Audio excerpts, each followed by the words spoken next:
So here we have it, the man of the hour. He played in the NFL for 12 years. He's a two-time Pro Bowl, a two-time Super Bowl champion, and also he's in the New York Giants Ring of Honor. Please welcome Leonard, the Louisiana Kid, Marshall in the house. How are you, baby? I'm all right, man. How you doing this afternoon, brother? It just warms my heart to be in your presence, man. When I Oh, watched you that's cool. play, I was a kid. I was like, who is number 70? We know 56 is the man. We know that. But who is this 70 guy? 5'6" a player. 5'6" definitely was a player. There's no doubt. Right. No And doubt. so this is my signature. I smoke a cigar while I'm interviewing my stars, all right? So Okay. if you have a cigar, more than welcome, but I'm sure you have an Italian wife. She'll be like, Okay. none of this smoke Not in the house. Not in the Right. house. Not in the Okay. house. All Not right. in the house. Leonard, when you were a kid, when did you wake up and say to yourself, I want to be a football player, man? Man, I was like 7, 8, 9 years old and sitting in my father's parlor, as we call it in Louisiana. My dad would watch the playoffs between the Cowboys and whoever was in there. And every time around Super Bowl, it'd be the Cowboys and the Steelers growing up in the 70s, So 60s and 70s, it was Cowboys and Steelers, Cowboys and Steelers.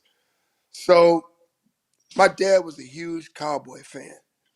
And I hated the Cowboys. I wanted nothing to do with them. I hated Tom Landry. I hated all that underneath the hat stuff, all that kind of stuff. That all bothered me. I was a Steel man. The Steelers would come out, Mike Webster with no sleeves on, 20-degree weather, the real tough guy. That was me. So I used to tell my dad and tease him, one day you're going to watch me do that on TV for money, just like those guys. And he would laugh at me, man. He thought I was like, he thought it was a joke. I said, I'm serious. You're going to watch me do that one day for a living. And he was like, yeah, right. Okay, son. Well, lo and behold, um, here I am. Here you are. But Here I am. here's the thing, Leonard. Also, try to put up your phone. Just, there you go. Now you're looking good. There you go. Now you're even with me. See how even you are? Okay. Or you could be like that too, yeah. I could be just like that. But also a little, because look, I'm going to show you pictures. Look, watch. See, I'm going to show this. You see that? Your pictures are coming. Okay, I got it. You know what I'm saying? Yeah, I got it. I got it. So you're in high school, and were you like the man in high school at Franklin High School? Were you like the guy? Well, I was like the guy, but I really didn't have the big ego in high school. My deal in high school was to get through high school and get myself to the next level. I wanted to be recruited by the bigger schools, the better schools, the opportunity to go and play and do things that I want to do on my terms. It just so happened that 4 guys that preceded me went to Louisiana State University and had set up a nice situation for themselves. And the structure offered at LSU fit into my plan. I saw it work well for them. We came from the same economic or socioeconomic background. I'm a kid that was born into segregation. Schools became desegregated in 1967, 68 in Louisiana, so that you and I could use the same bathroom, use the same toilet, play together, do everything we wanted to do as kids.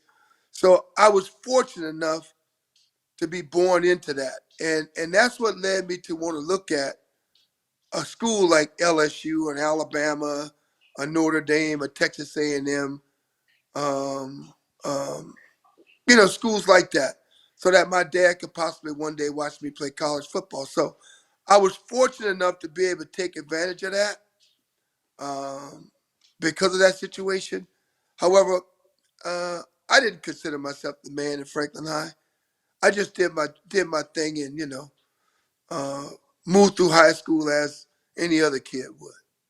So what's it like? Your father comes in the house.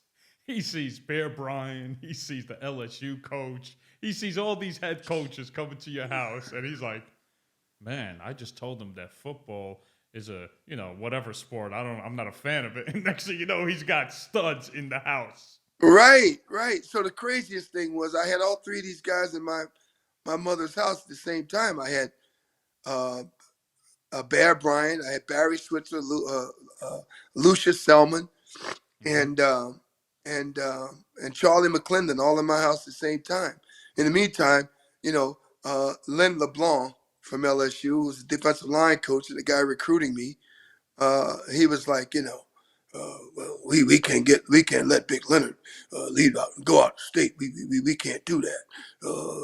We got to keep him here. So he's preaching that to my father, and my dad's like, well, I'm gonna let Leonard Jr. make that decision of what he wants to do. I'm not gonna be the guy to make that decision. He's got to live with it. He's got to do that. I know he's going to consider his mother and I in that decision, and whether we can come watch him play and do the things he wants to do and get a good education while he's at it. So uh, they left it up to me. They made it my decision. So Okay, so what convinced you to say, you know what, LSU is the school? Like, what I did you think say to yourself? I think that guy with that toothpick in his mouth and his hat cocked to the side was able to convince me that this was the right place for me to go. You know, there were a couple of guys, like I said, from my high school that had been there. They had success. One of them was on his way to a tremendous NFL career until he got injured, and that injury turned into a handicap. And that handicap ended his his short NFL career. But um, that guy, paved the way for me and showed me how to get it done. And you know, I took advantage of it, full advantage of it, and tried to make the best of it for Leonard and make it work for Leonard. You being the oldest, right, out of the seven, is that Yes. okay? So, was it hard growing up with your father working that hard and coming home to seven kids, gotta feed you guys? I mean, was it tough? It was tough, but my dad did pretty well for himself for being a carpenter and owning a bar, and, running a nightclub at night. A dual job situation. My dad did pretty well for himself. Okay, so So he I busted his can't say, ass. yeah, oh yeah, he busted his ass and he made sure that we had, the things we needed. My siblings were well fed, we were well clothed, we had our own house. We didn't live in any, what do you want to call it, Section 8 or Section 3 housing, like some guys come from. You know, two-parent household. Both parents were educated. Dad was ex-military. Mom was a housewife. That's what he chose to do. And we lived a pretty modest life for a median income family Yeah. and a suburban median income family, may I add. So So from high school, now you're in LSU, man. Was the expectations big? Did you put pressure on yourself, or you just said, "Go have fun and play, man"? well, I took the attitude of the latter. I just said, go have fun and play. Find your way, Leonard. Let the path take you where, it should. And when you get there, just bust out. Bust out, be that guy, um, respond to challenge, respond to change, and change with it, where change comes up, change with it, find a way to make the best of every situation there, and that's what I did. I mean, we lost Charlie McClendon as a coach after my freshman year because our team wasn't as good. They want to change head coaches. They want to bring in a guy who could recruit the black athlete a little bit better. Hmm. So they brought back a guy with some NFL experience who had been in a modern locker room with both black and Caucasian athletes, and they felt he could recruit the black athlete and improve the quality of football at LSU.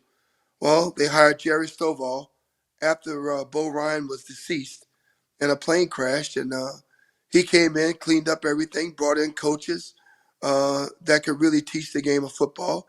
Brought in 2 black coaches that could relate to the players on the team and help them continue to recruit the black athlete.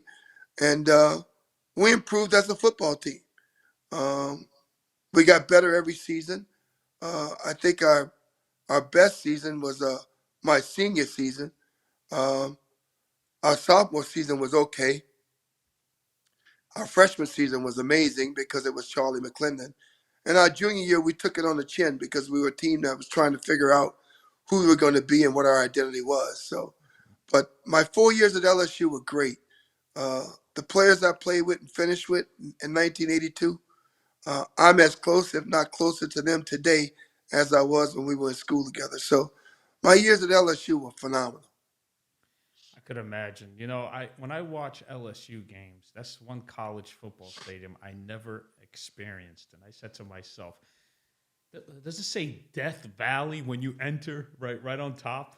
I mean, That's right. Scary already. That's scary. That's like, right. oh my God, this is scary already, you know? And if you're the visiting team, dude, if you're the visiting team, they roll that 600-700 pound tiger right by your locker room, right before you, right as you're coming out your locker room, they roll that tiger right by your bench.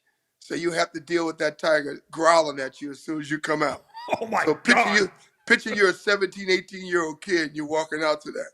You're going, oh my God, yeah. I hope he don't get out that cage. Exactly. The Death Valley, baby. Oh my God. So now, after, you know, you beat Alabama, I think it was your senior year, and I think the coach Bear Bryant was like, man, I should have recruited him successfully, man. I choked, man. I needed that guy, right? But then we gotta figure. Yeah, you gotta. I'll never forget it. Yeah, I'll never forget it. I'll never forget it. I'm walking out. We're walking in the locker room, and I see Coach Moore, and Mal Moore was the offensive coordinator for Alabama. Mm-hmm. And Coach Bryant's walking, and I'm walking behind him. I want to hear what he's got to say. And he says, we got to find an answer for that number 97. I got to tell you, Mal, if we can't do a better job of blocking him, then we might as well call it quits. We got to find an answer for him. Yeah. So I'm laughing at myself walking in.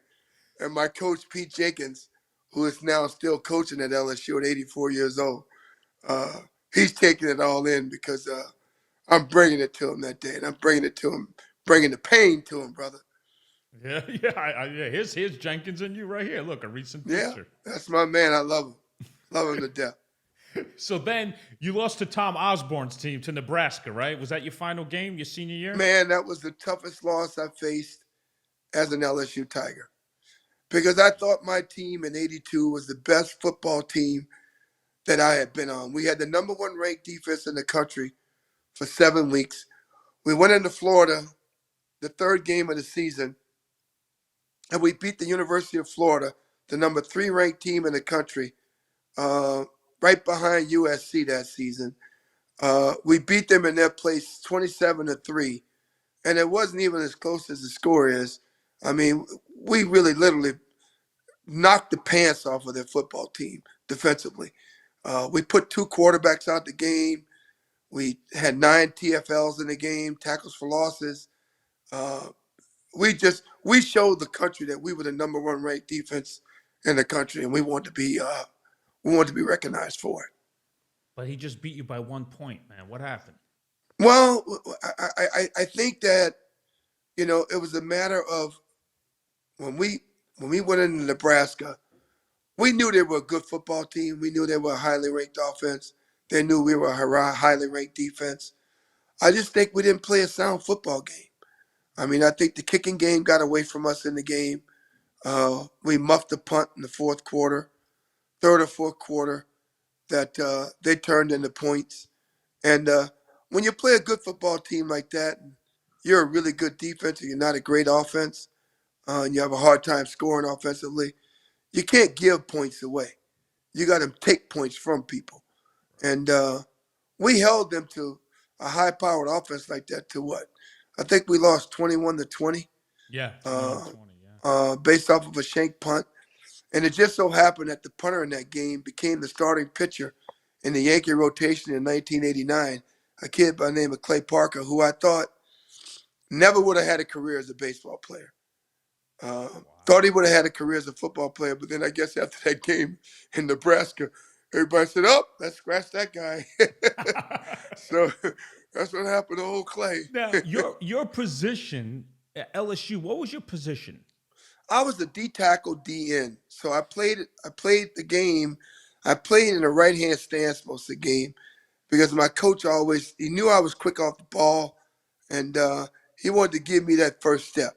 But you had 5 career sacks. That's it? In I four had 5 years? career sacks in 4 years. Oh, You my know, God. And I it was wasn't. for your senior year. Yeah, So I don't yeah. understand. I thought if you're a defensive end, I thought your job is to kill the quarterback. Well, we played a 3-4 defense, so we didn't play a traditional Okay. 4-3 defense. Had I played in a 3 technique and played over a guard, I'd have probably had 30, 45 sacks in Yeah, that's college. what I mean. Because you got like 180 tackles. And I'm like, Yeah, damn, he so tackled a I lot of mean, people. I tackled a lot of people, and I had a lot of tackles behind the line of scrimmage, and had a lot of hits on the quarterback. Oh, yeah. So now after LSU, all right, were you in New York City in 1983 for the draft? Where were you when they said, Leonard, we are drafting you? I was in Baton Rouge, Louisiana, in my apartment in East Baton Rouge, and chilling, man. That's what I was doing.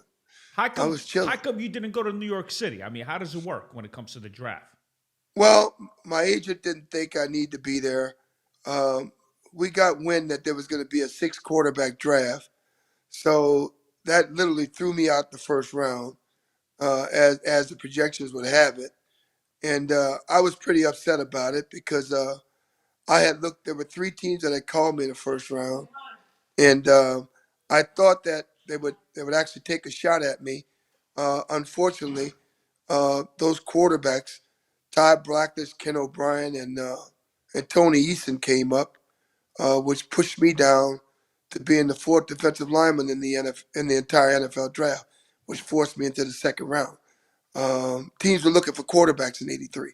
I don't know why, but they were looking for Well, that quarterbacks. was like one of the best classes of quarterbacks. I mean, you had Elway, Right. you had Elway, Dan Marino, Marino. and Kelly. Yeah, I mean, that's no joke. But the crazy Yeah. thing is, you beat 2 guys in the Super Bowl, Yep. Kelly and John Elway. We'll talk about that Yep. later because I want your journey. I want the Leonard Marshall journey. I want kids to Sure. get inspired of what you Sure. did and what you went through. Sure. Okay, so you teared it up in LSU. You got the call. What was your dad like? Oh, shit. Okay. I guess this sport is great. Did he He, change his he, mind he, afterwards? he did, especially when he saw that check. All right. All right. So what was the first pay? Your first check? How much was it? It was $187,000. In 1983? Yep. Damn, Leonard, that's a lot of value $187,000. right there. A lot of value, brother. So when A he lot of saw that, value. he's like, "Hey, remember what I just said Yeah, he about said, don't I like the think sport? I love this I, sport now." I think my son's gonna be all right. Right? I think he's gonna be all right. And then I said, Daddy, guess what? I'm gonna make some money if I make the team too. But I get this just to sign my name. He goes, get out of here. I go, yeah, I get this just to sign my name. He said, boy, you got some stuff with you. And I said, man, listen, I got a lot of work ahead of me. So uh, just just hope and pray that the journey continues, Pop, and we'll be all right. So, And what'd you buy with that check, real quick? I'm sure a car. You were a kid. well, I did the stupid thing. I went and bought a car, and I set myself up in a new place, and got myself ready to get up to New York, and set some things aside for my family. Took care of my mom and dad, little brothers and sisters, got them a few things, and got ready to begin my journey, man. Oh That's what it yeah, was I all mean about for me. that's a great feeling, man. Just to get that call, you get drafted. But now, it's not just getting there. Now you have to stay. The work, The work just started.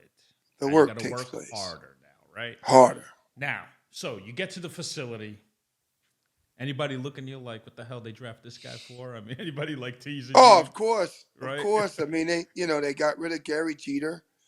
Gary Jeter was a player that was on their team and a guy they had went to the playoffs with. And the guy had been around for a while, and you know, Bill Parcells had let me know we're gonna trade this guy Jeter to the Rams, and we're gonna bring you in. We want you to play this position, and we think you'll complement Lawrence Taylor very well at this position, and we'll see how it works out. But he didn't like Jeter. He said, "Look, I He, don't like this guy. This guy ruined one of my playoff games while he was yeah, he did. coaching, He didn't. right?" He wasn't a big fan of Jeter, and I didn't find that out until I really physically got a chance to sit down with him. And as he got into it, I said, "Well, I hope I never end up in that guy's doghouse, because man, I'll be in deep doo doo."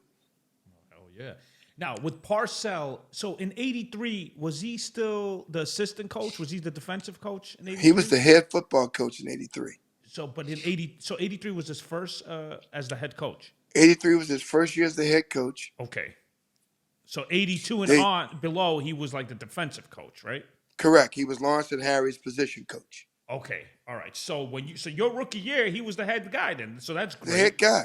Yeah. Yeah, he was the So head guy. he said, "Look, I don't like this guy Jeter. I'm looking at you to take his spot. You better work hard." Is that how he was? Like as a Basically, coach? basically, yes.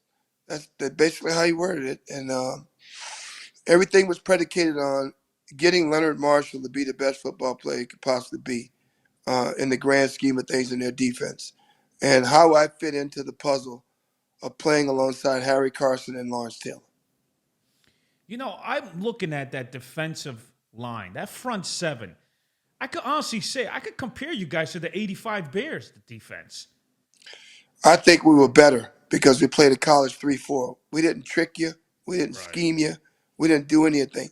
We lined up and we just whipped your ass, and we told you bring your best 11 and we'll bring our best 7, and our secondary will cover your people. And our Leonard, pass rush will take over, and our run game is so stout. Our run defense is so stout.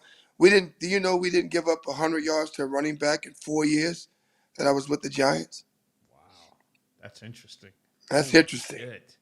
I never knew that. Damn. Not You know, one running back. I was doing mega research with my boy Brian Rodriguez about you, and I can't believe we didn't get that. I'm gonna bury his ass for that.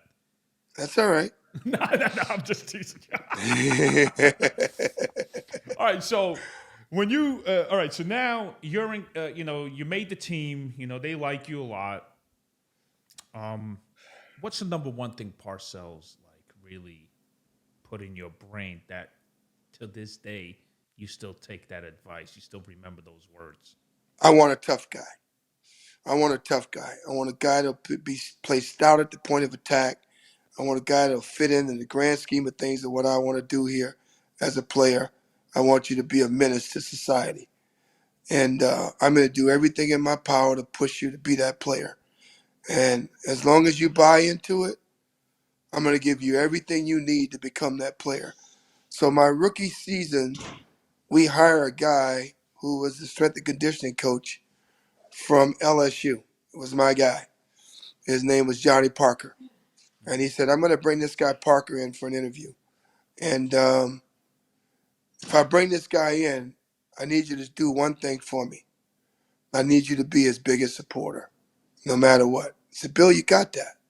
I said, not only do you have that, you got my word on it because I've known Parker a lot longer than you. Parker knows Leonard in and out, and he knows, and I know this about him, that if guys don't follow what he wants, he will run their ass off. They will no longer be members of this football team. And you want that. And the guys that are going out and getting drunk, drinking beer and drinking whiskey and trying to come here and play football and thinking that this is a part-time thing and not a full-time thing, he's going to run them off, or he's going to run every bit of alcohol completely out of them. So I said, I will be the biggest supporter, Johnny. I will buy in, and you watch guys follow. And just as I suggested, every guy in that locker room followed me, followed Johnny. From Joe Morris to Phil Simms to you name them. And when we recruited guys in, we made sure that Parker was the guy the first guy they saw and the last guy they said goodbye to, because they needed to have his approval or his stamp that, okay, this guy's going to become one of our guys. He's going to work hard like Leonard. He's going to work hard like Joe. He's going to work hard like Jimmy Burt. He's going to become a lunch pail type of guy that comes to work, gets his work done, and then he can go and screw off and do the bullshit that he wants to do. But when he comes to this stadium and he comes in my weight room and he comes on my practice facility, he's going to give this the utmost attention and respect as he would when he goes home.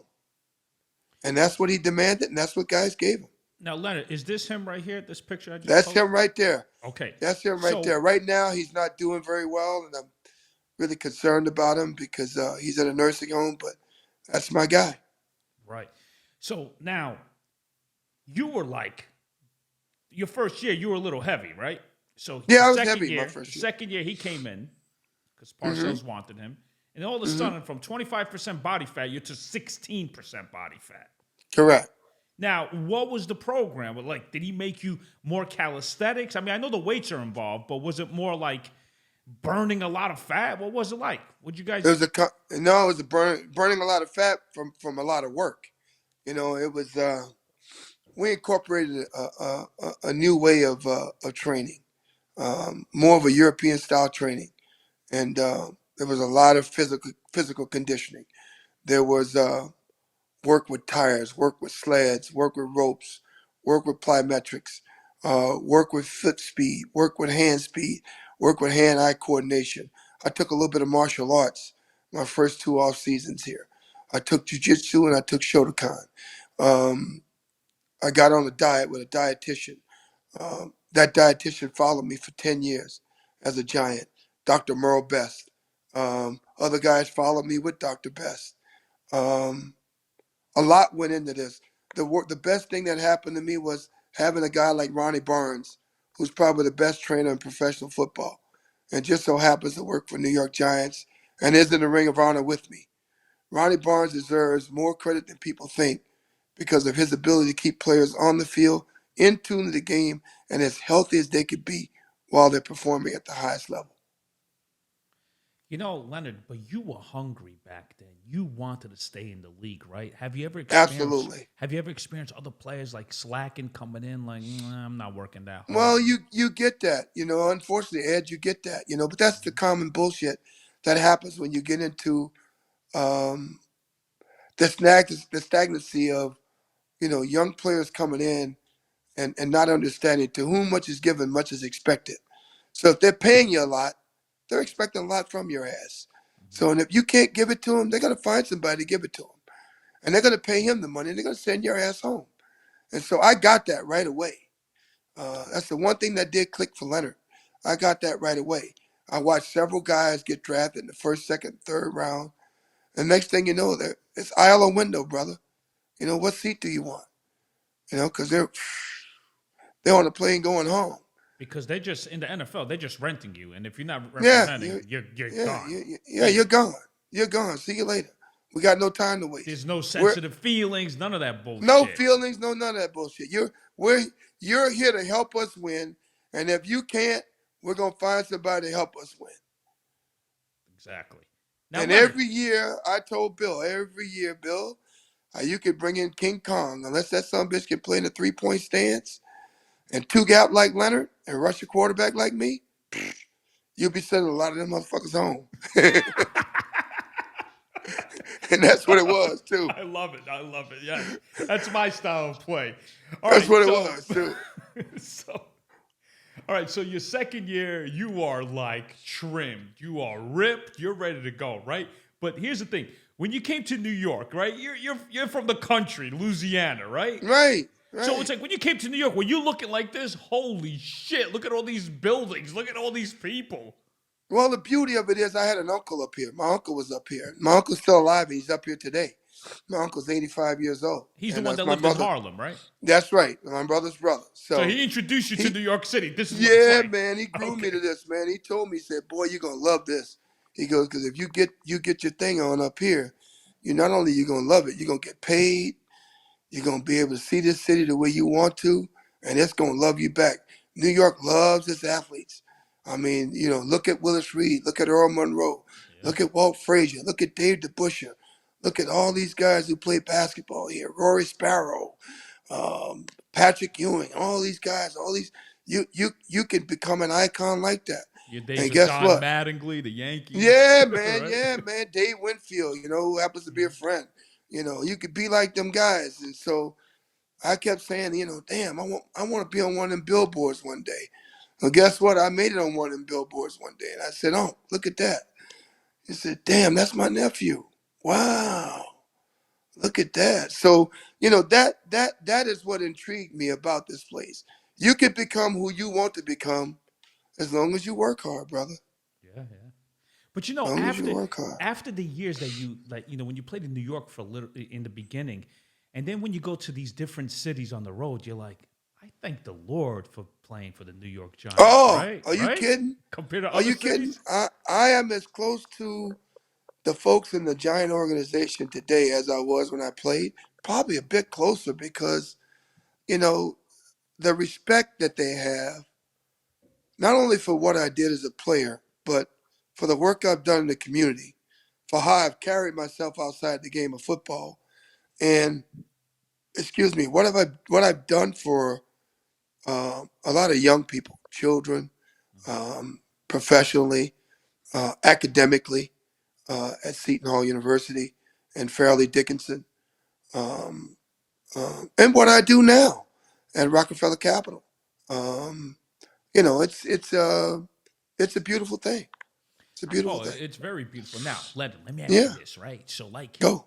when you're in the NFL, right, and you're hanging out with the fellas, let's say at the lounges or the Yeah. restaurants, do people like be like, "Oh shit, aren't you the guy with the New York Giants?" Like, were you that popular too? Do people Oh yeah. recognize I you? mean, I had all that. I had all that, and I still have all that. But and that's all fine and dandy. But the greatest thing is when someone comes up and shake your hand and they say thank you for your contributions and to making our city and our football team, one of the proudest during your era of play. That's a nice thing to hear. It's good when you go to an autograph signing, you see 600 people, or you go to a book signing, you see 250 people, or you go to an appearance for a charity, you see, 1,500 people stand up and clap in your honor. That's a beautiful thing. So they call that respect where I come from, and Yeah. I happen to like that. But Leonard, wherever you went, was drinks and food on the house? For the most part, when I was playing, oh Well, of yeah, for course, the right? most I part. mean, it's normal. I never was a guy to take advantage of that. I had teammates now that would they would only frequent places that would pay their way. But I tell guys, hey man, I'd rather you give it to somebody who can't afford it. I can afford to pay. I can afford to pay. That's really sweet of you. Yeah. Who was your best friend on the team that you would hang out? You know, him and his family and your family. Who was that guy? My guy on the team, man, and it hurt me that we moved so far apart from each other. We both lived in Secaucus our first couple of years in the game. And then he moved to Warren and I moved to Mawa. My boy was Carl Banks. Mm. Uh, Carl and I got to be real close. Uh, I was his biggest cheerleader. Today, I'm still his biggest cheerleader. He's done an amazing job, with his life in the game of football, outside the game of football. Post career wise, he's been a great example for players, especially for his teammates. He's been a great role model for his kids, his community. He's just a phenomenal guy, and I really love the guy. Right, yeah, he's a great guy. I Yeah, can he's a great see guy. that. Great guy. Leonard, in '85, who eliminated you guys in the playoffs? We lost to the 49ers in the playoffs. We beat the Rams Mhm. in '84 to go into the '85 playoffs, and which was a game where I tackled Dwayne Crutchfield to help us win the game. Uh, but that was a wake up call for us losing the 49ers because it gave us hunger. It gave me a lot of hunger for the '85 season. The '85 season was probably one of my best, if not my best season pass rushing wise. I didn't think it was my best season of overall play. I had 15 and a half sacks during the regular season. I had 17 and a half sacks total. I was defensive lineman. My first defensive lineman of the year was that year. I made my first Pro Bowl in '85. And I really felt that we were a team that had come of age. I knew we'd be good in '86 because that was pre-free agency. And I knew we had the nucleus of a team of character, good guys in the locker room that wanted to win, that wanted to work hard, and had the will to win. And we kind of proved that after getting our ass kicked by the Bears in '85. Uh, '86 season was special. But here's my question with '86: when you guys entered the camp, Yes. did Bill Parcells say, "Hey, we're going to play in January"? Oh, there's no doubt. What did There's he no say? doubt. Did he say in the locker room, fellas, the expectations is going all the way? There's no excuses. Oh, there's no with doubt. That. Okay. There's no doubt. And he dared everybody to put a chip on their shoulder. He dared it. I mean, he dared it in practice. He dared it in games. He challenged guys. He got in your face. He made players step up their game and play to their zealous. Now, speaking of practices, Yeah. is it true the first 20 minutes he wants the offense and defense to kill each other? Yep. That was the deal. That was the deal. I mean, and he that didn't care was if the there deal. was, and if there was fights going on, he didn't give a shit. He wanted He that didn't care. toughness. He wanted physical play. He wanted you to be the most physical you could be at your position, and he didn't care what cost. Wow. I mean, my first training camp, I slept with a bottle of Tylenol. My second training camp, I did the same. My third training camp was a piece of cake. My fourth, I had to bring that Tylenol back because that's how tough it was. But I knew in that training camp that we had greatness. And we had a great draft. We brought in some great young talent. Those guys adopted our style of play. Pepper Johnson, John Washington, Eric Howard, Eric Dorsey, Greg Lasker. I might miss a couple guys. Frank Cephas. All those kids that came in, Mark Collins, they all came in with the attitude, we're going to fit in. We want to play with these guys. So they knew the New York Giants were, we were going to be a team to be reckoned with. There's no doubt.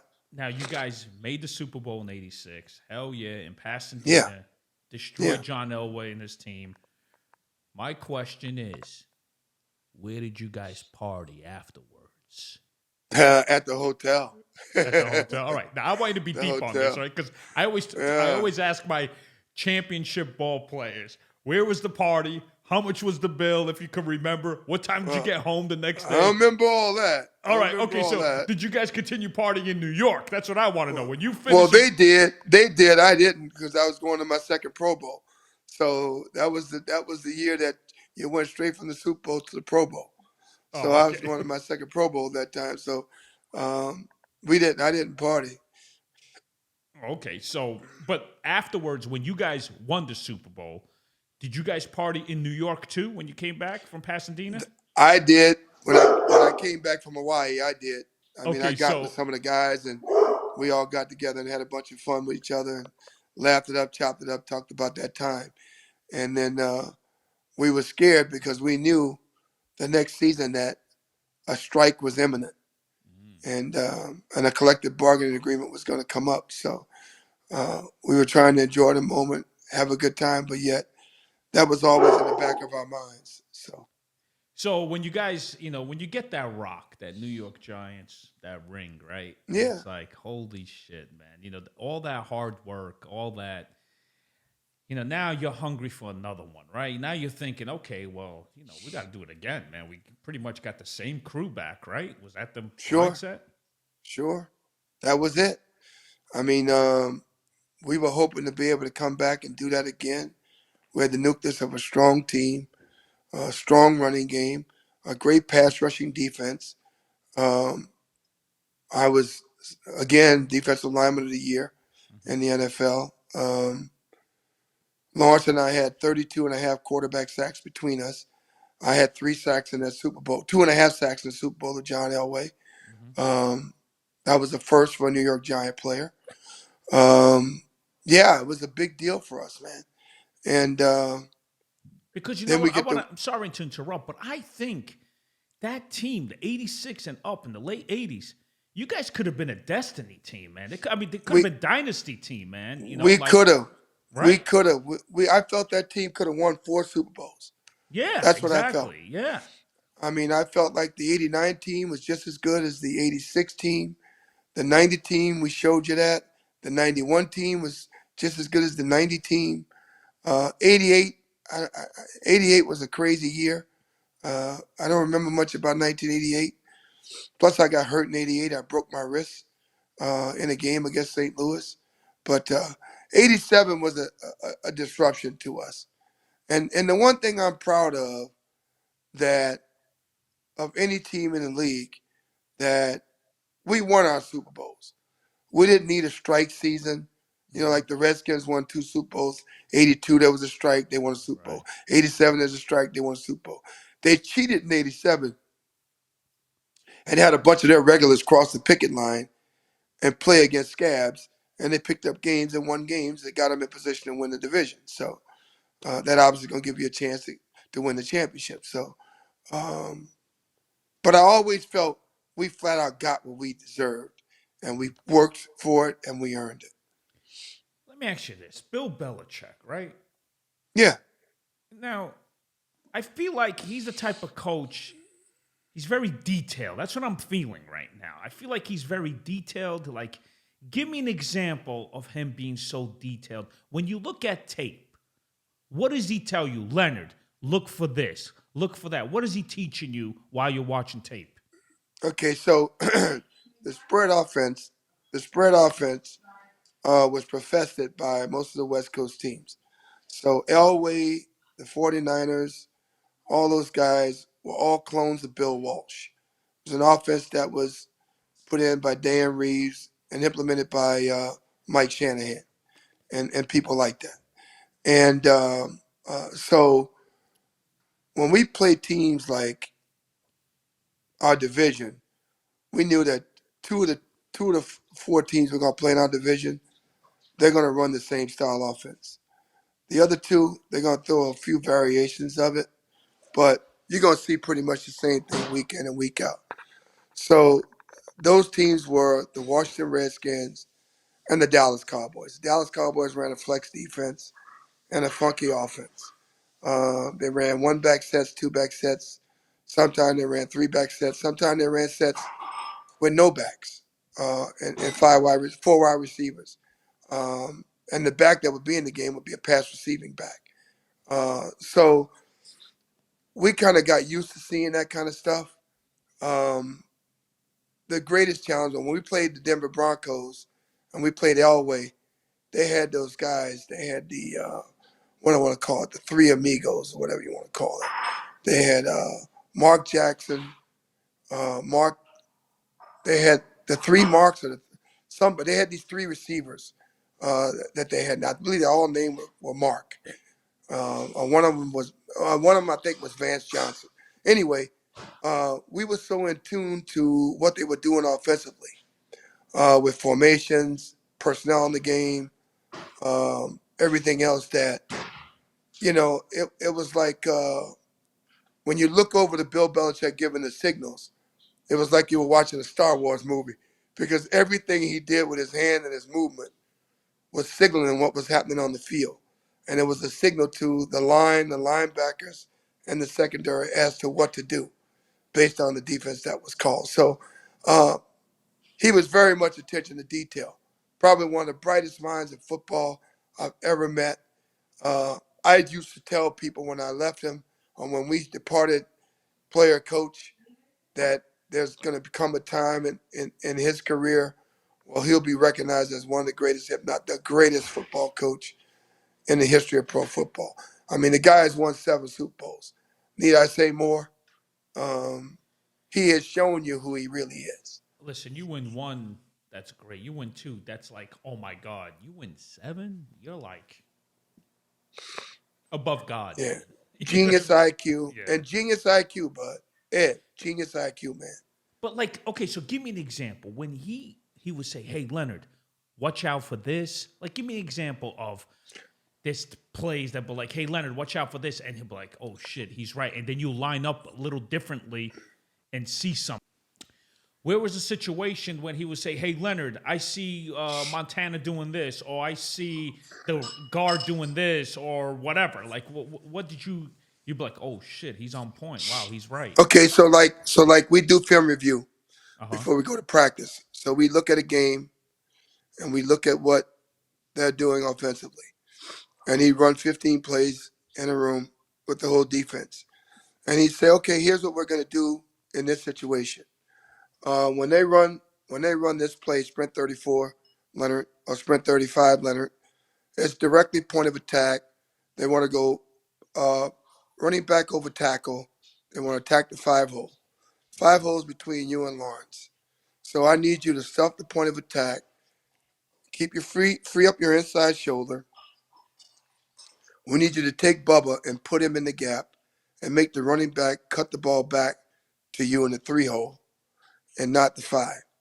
At that point, you and Harry will both play stout at point of attack. You and Harry will shut down the inside run. Lawrence will come over the top and make the play. If you guys haven't made the play, uh, if he's to the strong side of formation and the tight end is there, we want to bounce the ball outside. We'll play corner force and cover 2, which means that Perry or Elvis, who's ever on that side of the field, or Mark Collins at that time, will be able to step up and make the play as long as we push the ball out to the boundary. So that was his technical stuff that Bill would do that most coaches wouldn't do. In the passing game, based on the formation, the personnel in the game, whether it's regular people in the game, Detroit people in the game, um, um, whatever personnel was in the game, we knew what plays could come from those formations based upon what Belichick had instilled in the mind of the players during the course of the week. So me being the student of the game as I was and in tune to Belichick, uh, I would be the guy to call it out to Lawrence and say, hey, Lawrence, here they come, baby. They coming with that action right here. They coming with it right here. And I'd know it from identifying the formation, personnel in the game, based on where John Elway's feet were placed. You know, John Elway used to give away something that most teams couldn't pick up. When he was going to drop back to pass, he'd have his right foot back already. When he was going to run the football, he'd have his left foot back. So whether he was going to run the football to his right or run the football to his left, it was a wild guess. But you had to look at the formation and look at the personnel of the game, and then look at the guy playing in front of you, and look at the weight of the hand, the weight on his hand. If the weight on his hand is forward, they're gonna run the ball down your throat. The weight on his hand is looking like he's trying to get left, they're gonna run the ball outside. If the weight on his hand is light, they're gonna try to cut you off and run the ball away from you. So I was able to pick up little pointers during the course of the week based on watching film with Belichick and my defensive line coach, Ron Leachman, and I was able to tip other players as to what's going to happen in the course of a game. That played big in Lawrence Taylor's success. It played big in the success of the right side of our defense. So It also played that, big. It also you also helped him get into the Hall of Fame because him and Carson got into the Hall of Fame because you would get double team and they got a free passing lane right there. So that's a sack, right? yes, that's true. You know, and there was the structure of our defense, and the 3 of us played it well. Like people refer to it as a 3-legged stool. You know, they refer to Lawrence Harry and I as a 3-legged stool of our defense because uh, teams didn't get much yards when they ran the ball at us. I mean, statistically speaking, if you go back and look at the attempts, the running attempts, the passing attempts, the right side of our defense, my right, their left, versus the other side, I think people ran the ball away from Lawrence and I, and Lawrence Harry and I more than they tried to attack us because Right, right. they knew that we were we were gonna be we were gonna be where we were supposed to be. Now, who was the toughest quarterback to like really catch? Like, they could scramble real good, and you're like, damn, I can't get this guy. Oh, Eventually, the guy was number 16, bro. Number Montana. 16 was the bad. Oh, there's no doubt. I mean, I love playing the guy. Well, He you know he what? That he hit was right there. Oh my God! You he just was the smartest ever. But he didn't Yeah, see that hit in the championship, the NFC for no, he didn't. 1991. He did not see that, right? No, he did not see that. And then on top of that, you were like, whoever was blocking you, you went down, you were on the ground, you came out, you're crawling, and then finally you got a clean hit right from behind. He didn't even see it. Yeah. But then earlier, Jim Burt hurt Hostetler, your former teammate, Jim Burt. Yeah, that was Right? a dirty shot. That was a dirty, right? He hit him right on the knee. I was like, oh my God, I felt that. I mean, we felt it was a dirty shot. He says differently, and I'm gonna err on the side of caution and say okay. But we felt differently about it. But Jim was one of us, and he knew we didn't play when it came to that kind of stuff. Uh, I But you used know that what's play with. crazy? I think Jim Burt Yeah, hurt Joe Montana when he was on the Giants, too. he did. He Right? did. He did. So He Montana did. was tough to catch, but then finally he didn't see you. You caught him.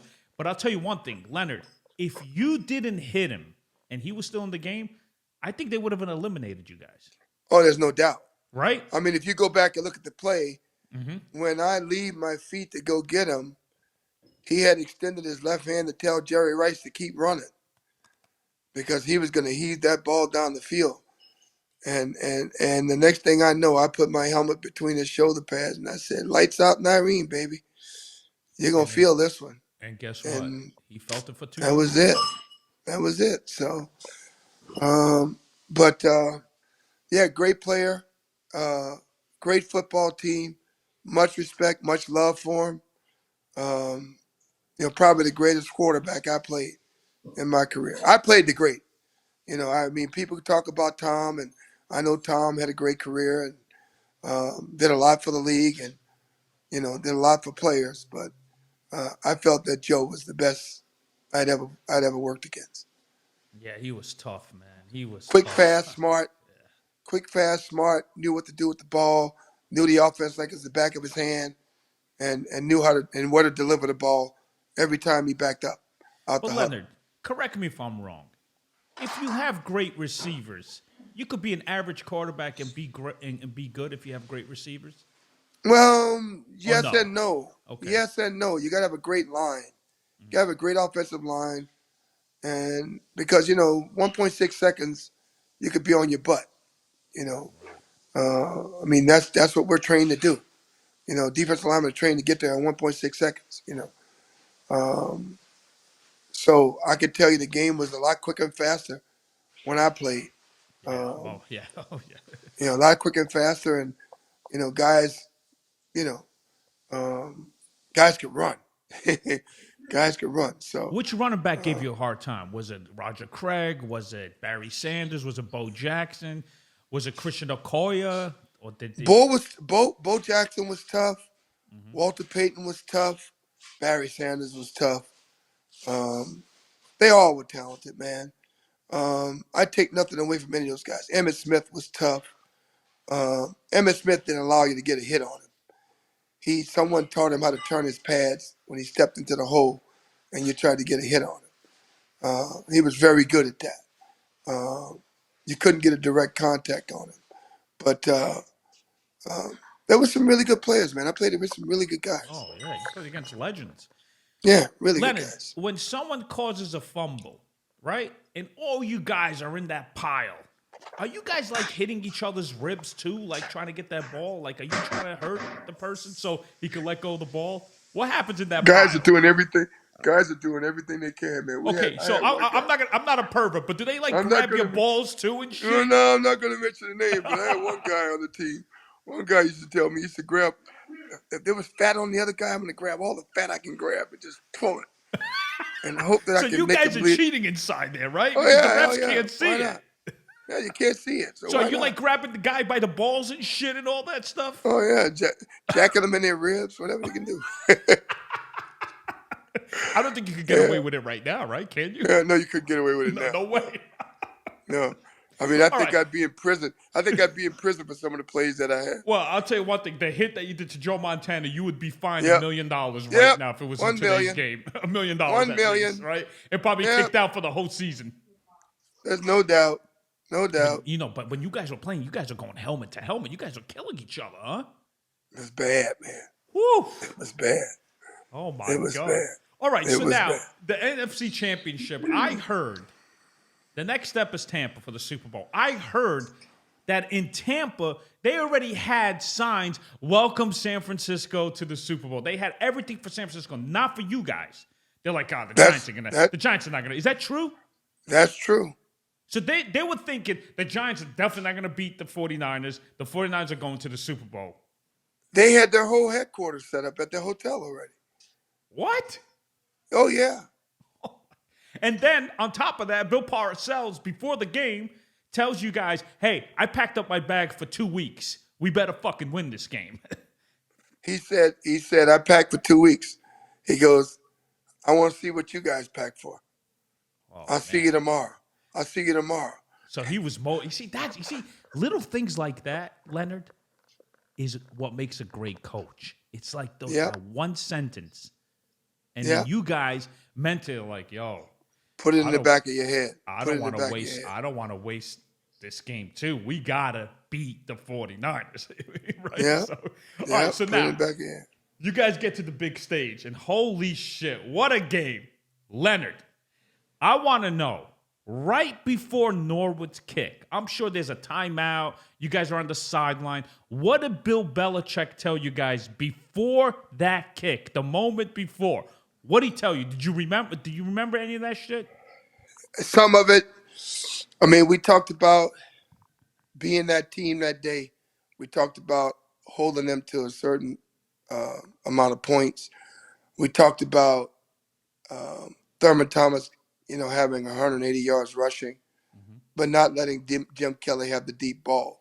He had one deep ball all day long, and it was a pass that Perry Williams tipped that James Lofton caught. He talked about hitting their receivers. He talked about having Jim Kelly get up off the ground a bunch of times, which Lawrence and Eric and I did. We did it with a 3-man pass rush.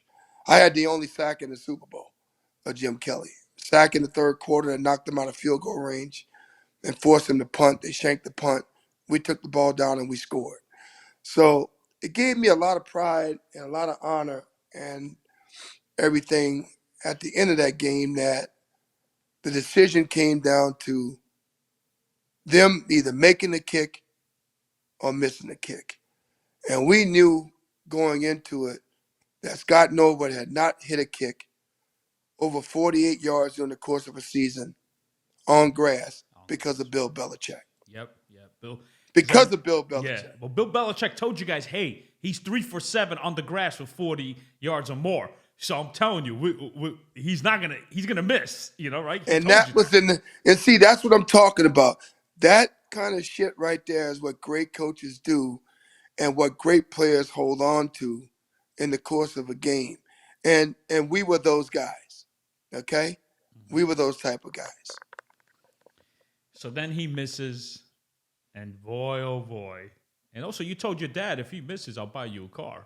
Brand new car, Daddy. And he bought it. And you got him a new car. I got him a new car. Okay, got a brand new Lincoln. Okay, so I think that Super Bowl, I mean, I'm sure 86 was important too, but that 90. Oh, very important. Very important. I mean, very important. You think about it, he gets it in. They're celebrating with the champagne, not you guys. And let me tell you something, brother. I want to do it again in 91. I was so disappointed in 91 when Bill didn't come back. And we didn't know he was that sick. I didn't know he was that sick. He never shared that with us. Had we known, it would have been a great motivation. But because we didn't know, it left a lot of guys with a real lousy taste in their mouth. And I wish he would have came back because. So was it a feeling like as if, let's say, your dad just left you, like, yo, where you going? You're my father. Yeah, it was. Right? Yeah, it was kind of like, Yeah, I kind of felt it was a real empty feeling, man. I could tell you this. It was a real empty feeling for me. Did you guys have doubts the following year? You're like, Belichick is gone. You think? Well, we did because we had to play a new style of defense, a new style of offense, a bunch of guys we didn't know. Um, yeah, it was terrible, man. It was All right. terrible. So that year, did you remember where you guys partied afterwards? That year, yeah, we partied right in the Tampa Bay Hilton, the Hilton on Westlake. Yes, So sir.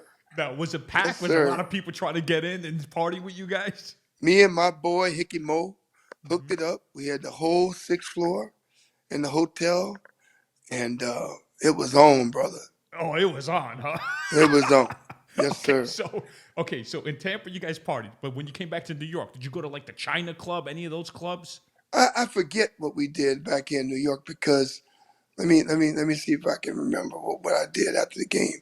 I think I stayed in Florida with my family.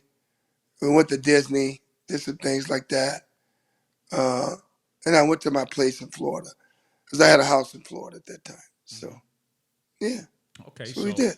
you guys, yeah, I mean, look, I don't blame you guys. You guys won the second Super Bowl. You're on Yeah, top of the man. world, man. Yeah, You man. get extra bonuses when you do make the Yeah, man. playoffs, right? So the paycheck was Yeah, man. nice, right? Yeah. Everything was flowing. so then, I love Everything it. was flowing. So Yeah. after the Super Bowl, right? You're like, okay, Fond memories. do you guys? When do you guys start lifting weights? Like when you win the whole thing, like you won the Super Bowl in '91. When do you guys go back to work in the off season? Mid to late February every year. Oh, so you guys don't lift weights like November, December? Uh, we lift weights all Sorry, season. sorry. I'm thinking baseball. Did you guys didn't lift weights like March, April, May? February. Oh, February. so the next month Take you're in yeah, take 3 weeks off, right back at it. because now you got to think of, hey, somebody wants my spot. Somebody wants my spot. One, two, I'm getting older, Hmm. slower and fatter. So what do? I gotta But keep my body. Gotta keep but my body in shape. I'm looking at your body. This picture right here, right? I mean, you were ripped, man. Let me see. Let Yeah, me go to this picture right here. Where yeah, was that picture of you? Like, damn, I was like, Leonard is jacked. yeah, I ain't seen not 1 ounce of fat on you. yeah. Hell yeah. I'm down to that size now, man. I just dropped about 75 pounds. 75 pounds? 75 pounds, bro. I Holy had to get that weight off, man. I wanted to go back to my smaller me, like when I was playing. no, I hear you, man. Where's that picture? I just want to show you. Was it this one? Which one?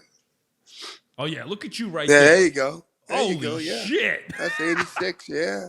Oh, Yeah. man. Lean and mean right there, brother. Oh yeah, you were definitely lean and mean right Lean there. and mean So right there. Yes, sir. all right, so now, you know, then you go to the New York Jets, right? No, hold on a minute. Here's my question. If you had a chance, if they told you, Leonard, there's only one head coach you could hire, would it be Belichick or Bill Parcells? Which guy will be your head coach? When? 86 and 91. Who would be that coach? I think Bill was the better motivator as a head coach. I think Bill Really? was the better motivator. I think the brighter mind defensively was Belichick, but I think Bill was a better head coach. I don't So, think Belichick was ready to be a head coach in 86 or 90 because he had a weird personality. He had a weird way of communicating with players, but we understood him. I mean, the ones that were like the geeks, the football geeks, mhm. which I was one of them, I understood him. Some of the guys who didn't really try with him, they had a hard time with him. Carl Now, Banks understood him. Carl Banks understood him. Pepper Johnson understood him. Gary Reasons understood him. Harry Carson understood him. The geeks of the game, they what about understood him. LT? Did he understand him? No, no, because Lawrence was a guy who structure was a problem for Lawrence. But and that's how great players are. Great Mhm. players just show up and they just play. Lawrence was a guy who just show up and his natural talent and his ability would take over. That's half the times where we'd be on the field and his natural instincts would just take over and he just make plays, you know. But here's the thing: would a coach like Belichick, will he reprimand LT and say, "Hey, you can't be partying, you can't be doing this"? LT's not going to listen. He He's ain't just gonna going to listen go to him. party. He's not going to He ain't listen. gonna listen to him. But Let me was tell you something.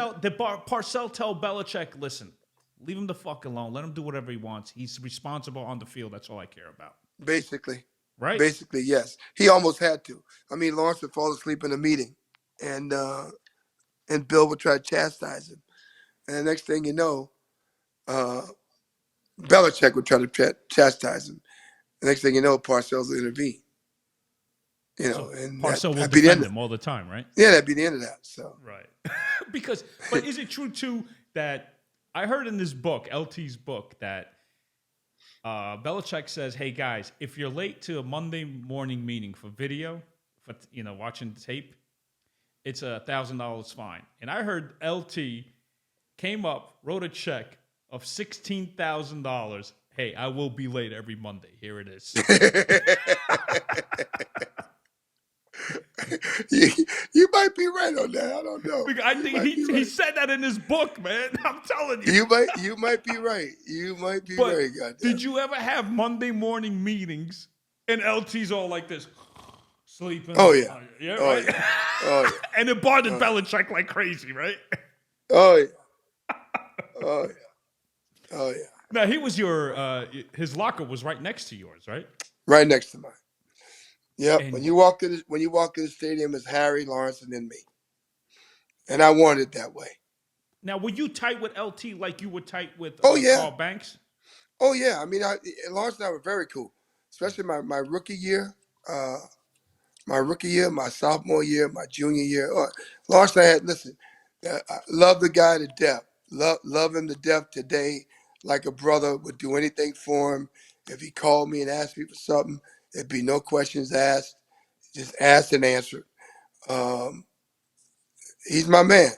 I mean, he's my man. Any one of those guys from '86 um, needed something, wanted something, their kids wanted something, I could do something to help them. I talk to as many of them as I possibly can. Love me some Mark Bavaro. Love me some Mark Collins. Pepper Johnson's my little brother. Can't say enough good things about William Roberts. William and I are, we celebrated his 60th birthday together. Um, my wife and his wife know each other very well. It's just, it's a beautiful thing. The camaraderie, the love, the respect for both of those championship teams. The guys on the '86 team, the guys on the '90 team. They're just an utmost. It's an unspoken word And you of guys were love. excited, like you couldn't wait to practice, right? You couldn't wait to see each Yeah, other the we next couldn't day, wait to right? do it. You Yeah, we couldn't couldn't wait wait, to do it. right? Yeah, we couldn't wait to do it. I mean, it's, it was another opportunity to grow, for us, and we loved it, man. It was a special time. We were a bunch of special kids. And believe me, we know now just how blessed we really were. When you guys were in the huddle for defense, right? Did you ever smell alcohol from LT like that? This dude had a rough night, but he's still killing guys, Nah, nah? not alcohol. Not alcohol, not anything really. I mean, the guy would show up to work and be the consummate professional. He would show up to work and be the consummate professional. And that's why I respect the hell out of him so much, because he might have did his shit, he Mm-hmm. might have did his dirt, but when it came to us, it was about us. Yeah. It wasn't just about him. It But he was never about us. embarrassed you guys on the field. That's the thing. I mean, the guy could party all night, but just the next day, he just demolished, man. He didn't believe in shit in the bed. He didn't Yeah. believe in it. He didn't believe in it. And that's what I loved about him. And like I say today, if Lawrence Taylor showed up at my door right now, I'd walk him in there, I'd feed him, I'd get him drunk, I'd take him in the back, we'd play cards, smoke cigars, and drink a bunch of scotch because he loves scotch. I love it. Yeah, All right, so yeah. now you go to the Jets. You got along with Hess, the owner, the former owner. And then, then you go to where? The Redskins. All right. Now the career's over, right? So now after 12 years, you did you get your master's afterwards at Seton Hall? Yes, I certainly Okay. did. I Okay. certainly did. What I made you do loved. that? What made you do that, Well, Aaron?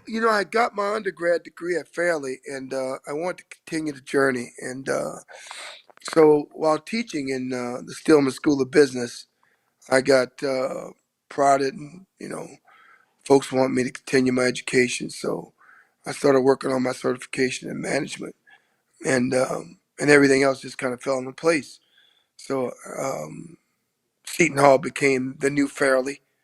Fairleigh Dickinson was where George Martin and a bunch of guys, Harry Carson, both gotten their degrees. Hold on, Leonard. Uh, You're a little crooked. Just go straight up. okay, There you go. There you go. Yeah. Harry Carson and George Martin had both gotten their degrees, Hmm. so it was a chance to cleanse, everything that I had done as an athlete. It was a chance to cleanse that. So But you did uh, a lot off the field too. Not only you I got your did, master's degree, I that's what did, makes a great ball play. Look, on the field, it's temporary, right? But it's what can you yeah. do afterwards and during your career off the field. But then you gotta have to continue doing stuff off the field. The So friendships, the charities, the the people I've kissed and hugged, the people that I've fed during Thanksgiving, Christmas, clothes, toy drives, jumping in vats of Jello to help people with cancer, people with leukemia. The crazy stuff I did with Gary Carter and other athletes to help people that were in dire need uh, uh, of an illness or assistance with an illness. I've got a guy that was just here at my home a few months ago. I've known him 40. I can't believe I've known this guy 40 years. And for 40 years, he's been working with the Leukemia Society of America. Now he's working with uh, a private group on a campaign for me, which I can't really mention, but for a political position, a highly political position that I'm trying to get. Um, I've known this guy 40 years, and I can't believe I've known Marty Sitterer for 40 years. It's crazy. wow. It's But crazy. So Leonard, but it's hard to like find good friends because everybody wants to be your friend when you're on top of the world, absolutely, right? And absolutely, you got to absolutely. keep your circle a little limited. Like, okay, what does You this got to guy keep it want, tight. right? You You got got to to keep keep it it tight. tight because you don't know who's who, brother. You Hmm. don't know who's who. And Like they especially always the say, financial advisors, right? They could right? rob you, man. Sheep's and wolf clothing, man. You know, Hmm. sheep's and wolf clothing. That's all I can say. So, And Leonard, vice versa. I want to get deep with you on this with the concussion, okay? The CTE. Your Go ahead. wife, you told your wife, you told her, hey, there's going to be a dark side of me. Like, I'm going to go to dark places Hmm. because you found out you didn't know what was going on back in 2006. You were like, what's going on? Yeah. Give me an example. When you go to that dark place, were you being rude? Were you being aggressive? Were you depressed? Did you have anxiety? What was going on with you? Well, that dark place, that I talked about and Hmm. that she and I acknowledge in the video, Right. um, talks about all of what you just covered. You chronic traumatic encephalopathy Hmm. um, and cognitive impairment both work hand in hand. And what you don't understand about it is that unless you go through it, it's tough to explain. So, like the anxiety, the not being who you used to be, the some guys lose their hair, some guys lose their teeth, some guys lose their sense of perception, some guys lose their ability to recollect. Some guys have a problem with resistance to light, noise, sound. The least little thing will tick them off. They have ticks. They develop ticks. Um, Their sense of smell gets weird.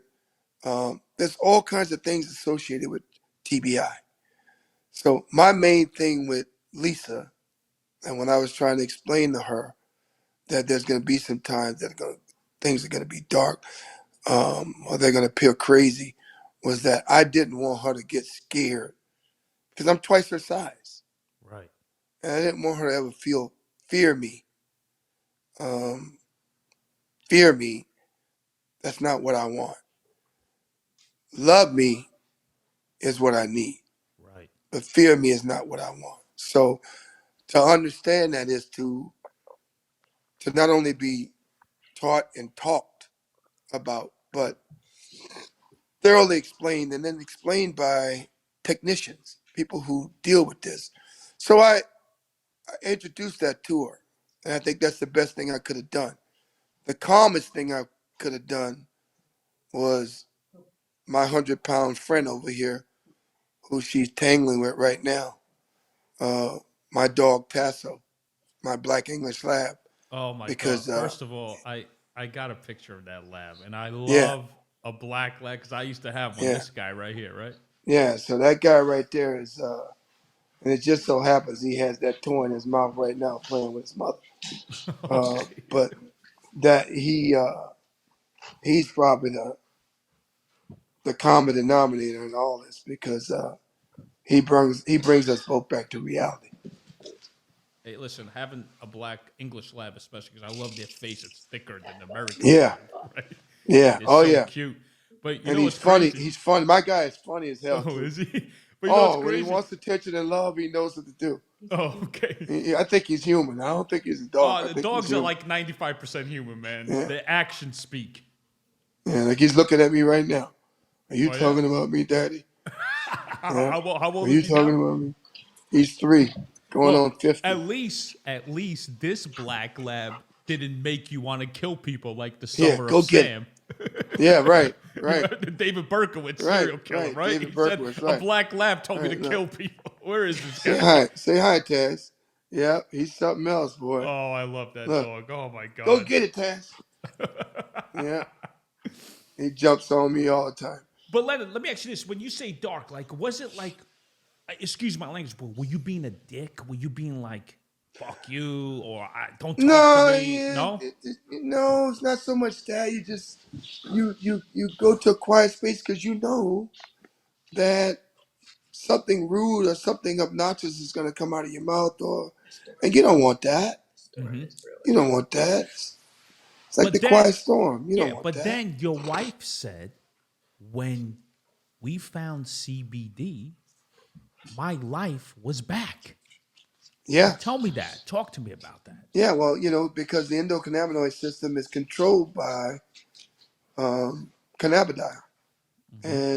and the endocannabinoid system is the greatest thing that man has, and people don't realize how valuable it is when you get in touch with your inner you and you get in touch with your health and and your wellness, and that's what I was able to do by using CBD, So when by did you using. start that? You went to Oh, I UCLA started for that. an example. Oh yeah, I went to UCLA for an exam in 2013, and the rest was history from there.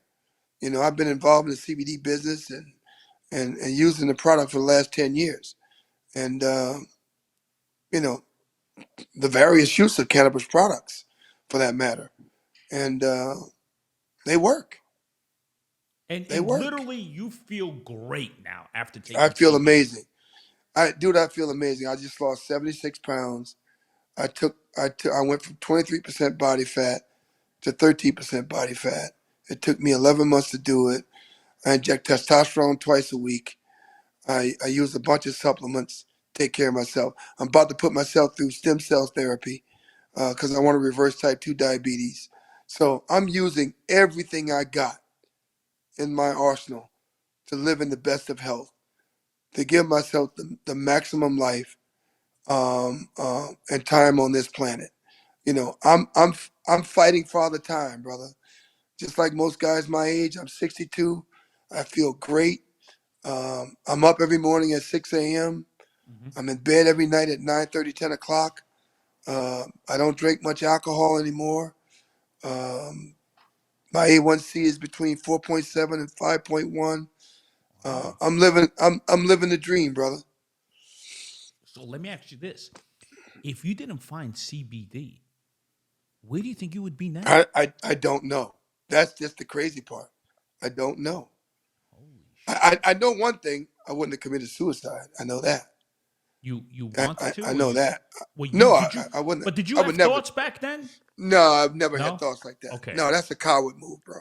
Right. That's a coward move. Anybody like that, I don't want to say anybody like that because that'd be a shame because that'd be calling my friend a coward, and he was not a coward. I just don't know why he did it. Right. But I would not do that. That's not in my DNA, not in my repertoire, not who I am, not an example of my intelligence or my integrity. So no, Right. not an But option for Leonard. but also the Lord was with you and gave you a little more strength. There's other guys that don't have that much strength in their That's head, true. and they do give up. That's true. That's true. Right. That's true. So there's a protein called tau that builds up to your brain when you get a concussion, and it keeps building up when you keep getting hits. Now, when you were playing football, now with the protocol concussion, they're really strict. But back then, okay, so I'll give you an example. And let's say I'm like, hey, Leonard, how do you feel? I feel good. Okay, what time is it? Okay, what stadium you're at? Okay, you're back in the game. That's how it was, right?